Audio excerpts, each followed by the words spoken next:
मुट्ठी भर भगवाधारियों ने प्रोफेसर रतनलाल के खिलाफ हंगामा किया और एक FIR लिखवा दिया, और कहीं कोई प्रतिक्रिया नहीं हुई थी देश में, सिर्फ दिल्ली में हुई थी। और दिल्ली पुलिस उठी और रतनलाल को पकड़ के घसीट के जेल में जाके बंद कर दी। ये है कानून। तो क्या वही कानून, वही धारा जब पूरे देश में हंगामा हो रहा है और नतीजा यह है कि विदेशों में भी हंगामे हो रहे हैं, तो क्यों आप जो है नुपुर शर्मा को जेल में डालने से बच रहे हैं? इंस्पेक्टर सुबोध ने अपने विवेक से, अपनी बुद्धि से, अपनी वर्दी का इस्तेमाल कर जान हथेली पर रखकर उन दंगाइयों पर नकेल कसा और अपनी जान दे दी। वो शहीद हो गए। उसको शहीद करने वाले को जब पार्टी शामिल कर सकती है तो इससे और बड़ा उदाहरण क्या आपको मैं दूं? सत्ता में बैठे लोगों ने यह ठान लिया है कि हमें सिर्फ दलितों और मुसलमानों पर ही अत्याचार करने हैं। कानून के सारे धारे का इस्तेमाल सिर्फ दलितों और मुसलमानों पर ही करने हैं। ये दर्शाता है प्रोफेसर रतनलाल की गिरफ्तारी से। इंस्पेक्टर सुबोध के हत्यारे को माला पहनाकर पार्टी ने स्वागत करके अपने दल में शामिल कर लिया। तबरेज के हत्यारे को केंद्रीय मंत्री जाते हैं, भारतीय जनता पार्टी के केंद्रीय मंत्री, और माला पहनाकर स्वागत करते हैं। उनको क्यों नहीं निकाला पार्टी से? उनको क्यों नहीं निकाला आपने पार्टी से? और सुनिए, राजस्थान में जो अफराजुल की हत्या जिसने की, उसमें जिन लोगों की माने मिली भगत दिखी, वो सब भाजपा में पाए जा रहे हैं। तो जितने ये मॉब लिंचिंग में लोग हैं, उनको तो भाजपा हीरो बना रही, तो नुपुर शर्मा को भाजपा कैसे हटा देगी? जी, नुपुर शर्मा की गिरफ्तारी की आप मांग कर रहे हैं, वहां पर सुरक्षा दी जा रही है क्योंकि उनकी जान को खतरा है एक स्टेटमेंट के बाद। देखिए, नुपुर शर्मा ने जो अपराध किया है, भारतीय संविधान में जब प्रोफेसर रतनलाल के सोशल मीडिया पर टिप्पणी पर एक FIR पर रात के अंधेरे में पुलिस उठाकर ले जा सकती है जेल में, तो फिर नुपुर शर्मा को छोड़ने का क्या मतलब? मैं एक बात साफ शब्दों में कहता हूँ, भारत के अंदर एक डेमोक्रेसी में नया रूल शुरू किया गया है, और वो रूल ये है कि एक ही जुर्म यदि मनुवादी विचारधारा के लोग करेंगे तो वो काबिले माफ़ी है, और अगर SC ST OBC के लोग करेंगे, माइनॉरिटी के लोग करेंगे, तो उन्हें जेल की सलाखों में डाला जाएगा। आपको याद होगा, दिल्ली के जंतर मंतर पर मुल्ले काटे जाएंगे के नारे लगे थे, और वो भी भारतीय जनता पार्टी का बड़ा लीडर था, कोई छोटा लीडर नहीं था। तो उसकी भी गिरफ्तारी नहीं हुई, विरोध होकर रह गया, और उस विरोध का कोई असर नहीं दिखा, क्योंकि सत्ताधारी दल के लोग थे, और सत्ता में बैठे लोगों ने यह ठान लिया है कि हमें सिर्फ दलितों और मुसलमानों पर ही अत्याचार करने हैं। कानून के सारे धारे का इस्तेमाल सिर्फ दलितों और मुसलमानों पर ही करने हैं। ये दर्शाता है प्रोफेसर रतनलाल की गिरफ्तारी से। आप कब तक रोते रहेंगे? दलितों का रोना, अल्पसंख्यकों का रोना। आज एक बीजेपी के नेता ने कहा है कि नुपुर शर्मा को जो सजा मिली है वो ब्राह्मण होने की सजा मिला है। ब्राह्मण होने की सजा मिली है। ये कोई दलित होता तो आज सजा मिली भी तो ये सजा क्या मिली? नहीं, सजा क्या पार्टी से निकाल दिया? आप लोगों को इतिहास नहीं पता होता, पत्रकार है, सुनिए। ये तो पार्टी से निकाला।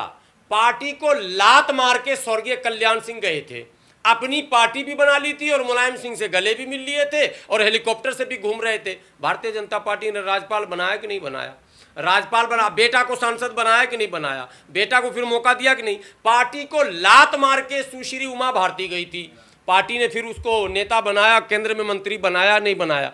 जो पार्टी को लात मारा, जब उसको आपने अपना लिया, तो इसको तो आपने ऐसे ही किया जैसे बेटा जब कोई बदमाशी करता है ना मोहल्ले टोले में, और भीड़ जब उसको पकड़ती है तो बाप जाता है, पहले बेटे को 2 लप्पर मारता है, चल हरामखोर बदमाश कहीं का, तो शरारत करता रहता है, चल घर आने के बाद बाप कहता है बेटे को, बेटा अगर वहाँ पर हम ऐसे नहीं करते तो माहौल बिगड़ जाता और वो लोग तुम्हारे ऊपर हमला कर देते। ये किया भारतीय जनता पार्टी ने। यही तो मैं कह रहा हूँ। अभी जो कुछ आप कह रहे हैं कि ब्राह्मण होने के कारण हटाया गया, अरे हटाया कहाँ गया? वो तो कागज का एक टुकड़ा है जिसमें लिख दिया गया कि मैं निष्कासित कर रहा हूं। अभी राजेंद्र नगर में उपचुनाव हो रहा, जाइए, नुपुर शर्मा प्रचार करते दिखेंगे, नवीन जिंदल प्रचार करते आपको नजर आएंगे भाजपा के। ये लोग पैदाइशी भाजपाई है ना भाई, ये हट नहीं सकते हैं, ये वैचारिक दृष्टिकोण से उस पार्टी में है। इनको तो सिर्फ चूंकि दबाव था काफी बाहर का, और अब पता चला कि भारत में विदेश का दबाव है। इसका मतलब भारत में अभी बहुत कुछ माने सुपर पावर। देखिए अमेरिका किसी का दबाव सुन रहा, रूस किसी का दबाव सुन रहा, पूरी दुनिया प्रतिबंध पे प्रतिबंध लगा, कोई फर्क नहीं पड़ रहा। देश के लोगों का दबाव, कोई दबाव नहीं है, नहीं हुआ। मैं यही तो कह रहा हूं कि मुट्ठी भर भगवाधारियों ने प्रोफेसर रतनलाल के खिलाफ हंगामा किया और एक FIR लिखवा दिया, और कहीं कोई प्रतिक्रिया नहीं हुई थी देश में, सिर्फ दिल्ली में हुई थी। और दिल्ली पुलिस उठी और रतनलाल को पकड़ के घसीट के जेल में जाके बंद कर दी। ये है कानून। तो क्या वही कानून, वही धारा, जब पूरे देश में हंगामा हो रहा है और नतीजा यह है कि विदेशों में भी हंगामे हो रहे हैं, तो क्यों आप जो है नुपुर शर्मा को जेल में डालने से बच रहे हैं? सरवर जी, जिस तरह से दयाशंकर रहे हैं उत्तर प्रदेश विधायक बीजेपी के, उनकी पत्नी स्वाति सिंह, उन्होंने माइती के लिए आप शब्द कहे थे, उनको मंत्री बनाया गया था, उनको तो अच्छा पद मिल गया था। आपको तो क्या लग रहा है कि नुपुर देखिए भारतीय जनता पार्टी के चरित्र को समझने के लिए 3-4 बातों को समझना होगा। प्रोफेसर रतनलाल की गिरफ्तारी मैं इसलिए बोल रहा हूं कि ये करंट मामला है, इसलिए मैं बार बार उसका उदाहरण दे रहा हूं। अन्यथा आपको समझना, इंस्पेक्टर सुबोध के हत्यारे को माला पहनाकर पार्टी ने स्वागत करके अपने दल में शामिल कर लिया। तबरेज के हत्यारे को केंद्रीय मंत्री जाते हैं, भारतीय जनता पार्टी के केंद्रीय मंत्री, और माला पहनाकर स्वागत करते हैं। उनको क्यों नहीं निकाला पार्टी से? उनको क्यों नहीं निकाला आपने पार्टी से? और सुनिए, राजस्थान में जो अफराजुल की हत्या जिसने की, उसमें जिन लोगों की माने मिली भगत दिखी, वो सब भाजपा में पाए जा रहे हैं। तो जितने ये मॉब लिंचिंग में लोग हैं, उनको तो भाजपा हीरो बना रही, तो नुपुर शर्मा को भाजपा कैसे हटा देगी? क्या ये बड़ी वजह है कि जिस तरह से प्रोत्साहन मिलता रहा है और इनके हौसले बुलंद हो रहे, एक के बाद एक, अब जो है नबी तक पहुंच गई? देखिए, देश के बहुसंख्यक भाई जो हमारे बड़े भाई हैं, हिंदू भाई, उनसे मैं आप लोगों के चैनल के माध्यम से विनती करता हूं। देखिए, ये जो कहा जाता है ना कि कांग्रेस मुक्त एक नारा दिया अमित शाह ने, और अंदर खाने इन लोग मुस्लिम मुक्त नारा दे रहे हैं, ये संभव नहीं है। जो चीज़ संभव नहीं हो उस पर अगर कोई काम करेगा तो उसकी ऊर्जा बर्बाद हो जाएगी, देश में गृह युद्ध हो जाएगा। ये जिस रास्ते पर चल रहे हैं और सरकार जिस तरह से मौन धारण की हुई है, इससे ऐसा लग रहा है कि अगर इनको नहीं रोका गया, अगर इन पर लगाम नहीं लगाया गया, अगर उस रास्ते पर बैरिकेड नहीं लगाया गया, तो देश में गृह युद्ध की स्थिति हो जाएगी। और इतिहास के आईने में मैं बता रहा हूं, दुनिया के जिन देशों में गृह युद्ध हो गया, 100 साल तक वो देश उठ नहीं पाया। नहीं, मैं डरा नहीं रहा हूं, ये आईना दिखा रहा हूं। भारतीय जनता पार्टी ने भी कहा, हमारे एक मौलाना भी उसमें कूद गए कि हाँ सही है। मैं कह रहा हूं, मैं उदाहरण दे रहा हूं ना।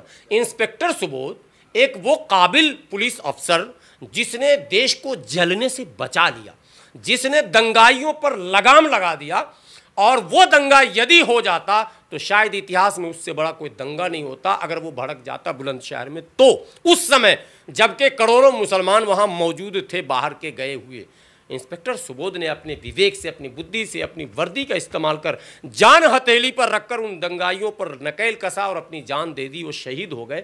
उसको शहीद करने वाले को जब पार्टी शामिल कर सकती है, तो इससे और बड़ा उदाहरण क्या आपको मैं दूं? आप ये बताइए ना। मैं कहता हूं तबरेज हार्ट अटैक से मर गया, ये उनका मेडिकल रिपोर्ट है, मैं नहीं कह रहा हूं। पूरी दुनिया कह रही कि लिंचिंग हुई, वो वीडियोस भी दुनिया ने देखी, लेकिन इनके मेडिकल में ये आया कि वो तो हार्ट अटैक से मर गया, वो तो चोर था। और ये कहते हैं सीना जोरी से कि वो चोर था। पहलू खां को ये चोर कहते हैं, ये क्या कहते हैं, आपको दादरी के अखलाक को चोर कहते हैं। ये इतनी बेशर्मी पर उतर चुके हैं लोग कि इनके अंदर मानवता जैसी कोई चीज़ झलक नहीं रही है। ऐसे में कोई ये कहे कि ये डेमोक्रेटिक है, ये सब धर्मों का सम्मान करते हैं। अरे आप जब सब धर्मों का सम्मान करते हैं तो रोज़ नए ड्रामे आप क्यों करते हैं?